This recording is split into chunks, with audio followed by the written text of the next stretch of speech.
start with some opening comments from Coach, and then we can take questions. Great battle tonight. Obviously, the way this one ended, it hurts. But we've never questioned the effort of our guys tonight. They put it all out there, and unfortunately, we didn't execute as well as we needed to in the second half. Obviously, the second overtime as well. You know, that's the difference in the game. And I give Michigan State credit. They came out and made plays. You know, the receivers played extremely well, and they created a turnover when they needed it in that second overtime. There's microphones on each side. If you can just flag one down. Zach? Jim, what do you say to Cardinal Holman after a couple of different plays there at the end? I think number one, just how much confidence we have in him. He knows he can play better. He has played better. We got a lot of confidence in his ability, and you have to remain confident at that position. You know, if that starts to slide, then you're going to have problems. So we support him.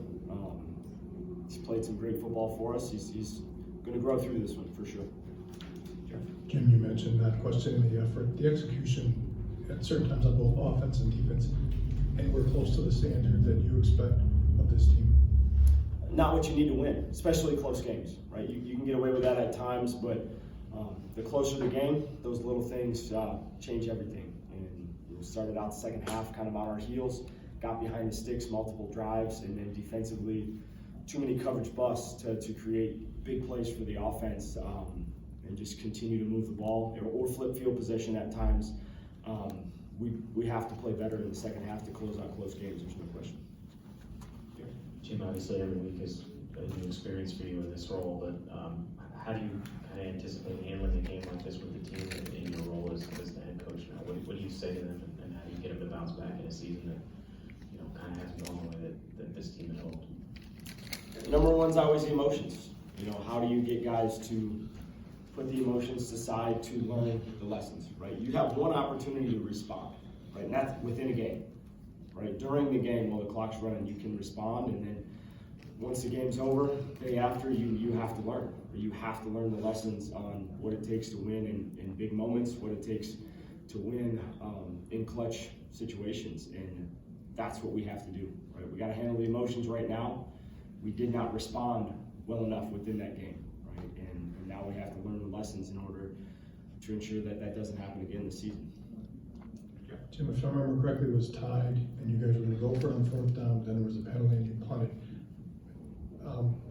Would you that punt? Did you feel good about how you guys executed that, and then putting it in the hands of your defense at that point? Which that was the one that we punted inside the 5? Yes. Yes. Yeah, it's right on that fringe area of little uncomfortable to punt, right? Not quite in field goal range that we deemed today. You know what that number was going to be. So it was going to be aggressive and go for it, and then obviously we get the penalty and knock it back, and thought it was correct to put it in our defense's hands, and we executed the punt inside of the 5, and you know we gave up the first down. They made a play on third down, and then got aggressive on us, and we busted a coverage. And you have to find a way to get that on the ground. I think George had an opportunity to tackle it and tried to strip the ball. Have to get it on the ground and save some field position there, and hopefully calm everyone down. Sure. Michigan State's pass defense numbers were pretty poor coming in this game. Are you a little surprised you didn't have a little more success through the air against them today? I mean, every week it's what's best for our team to win, and as much as their pass coverage has struggled, their front is really good. So you got to keep them off balance. You have to slow them down up front. You can't let them pin their ears back and get after Graham. So we felt like it was the correct plan offensively to still work through the run game. I thought we executed in the pass game, especially late. Right, Graham did a great job late in the game. Some big plays in the pass game to get some touchdowns. So I think it was the right plan, and we have to execute a little bit better. It always gets tough. And I mentioned early in the third quarter, behind the sticks, multiple series where it's just hard to get into a rhythm when you're constantly playing behind. Jim, your defense is pretty banged up. A number of guys who weren't available that have started games this season. How much did that change things for you defensively? Did you feel like that was more of a challenge in a game like this? Yeah, it's always a challenge, and the biggest thing is you're getting guys into much bigger roles, and some cases forced into getting more snaps than you probably would prefer, and at this point in their career. But next man up, you have to do what you have to do to have success, and trying to give these guys a game plan that we can execute with who we have. And thought we started out doing that. They had some success in the run game, schemed some things up, and we settled down. We handled the first half, and second half the receivers got hot and made some plays. And we have to execute better in the coverage. We had a few busts that didn't hurt us, and then we had some that did. So we have to execute significantly better in the second half and overtime in order to win tight games. Jim, you mentioned their front. What were some of the issues that they were presenting that Graham wasn't able to kind of get his rhythm and stay comfortable in the pocket in the second half? Number one, talent. Number one, they have a talented group that loves to rush the passer. I thought their plan did a really good job showing consistent looks to Graham in our front and running multiple things out of him. So forcing a lot of communication with the offensive line and forcing Graham to read everything post-snap when they got us in predictable pass situations on third down.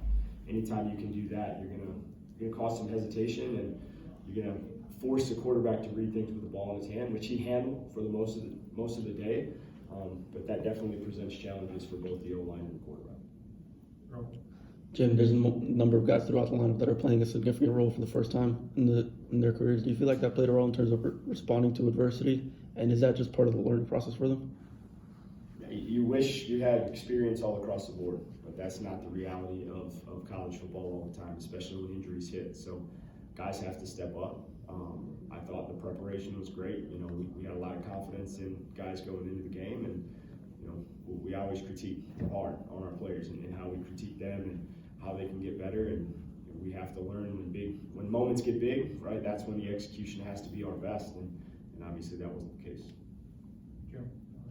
Jim, it's been an unusual season, obviously, that's probably an understatement, but we're 7 games in now. Do you feel this team has an identity? And if so, what is it at this point? That's been a struggle, and that's why we are where we are. Offensively, inconsistent, right? Running, throwing the ball. We've done some great things at times, but not consistently enough. And defensively, I think it's been very similar. When we've needed to show up big, we haven't gotten it done, and we have to find ways as coaches to help them out, and players, when their number's called, they have to execute. So I would say it's still up in the air on what the true identity of this team is, and that's why we haven't had the success that we all anticipated. Got time for one more. Jim, it felt like tackling and some untimely turnovers, like some of the same issues are haunting the team. Is it too late to kind of fix those issues, or is that concerning at all? I hope it's not too late.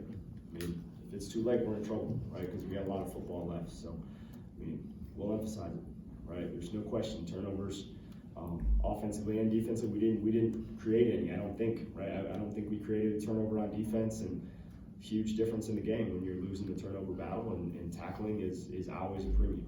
When you play great players, talented athletes out in space, you have to do a great job of getting them on the ground, and we didn't do that, right? Even if it was small games, right? Just changing the sticks, staying ahead of the sticks instead of 3rd and 7, it's 3rd and 5, things like that. Keeping drives alive.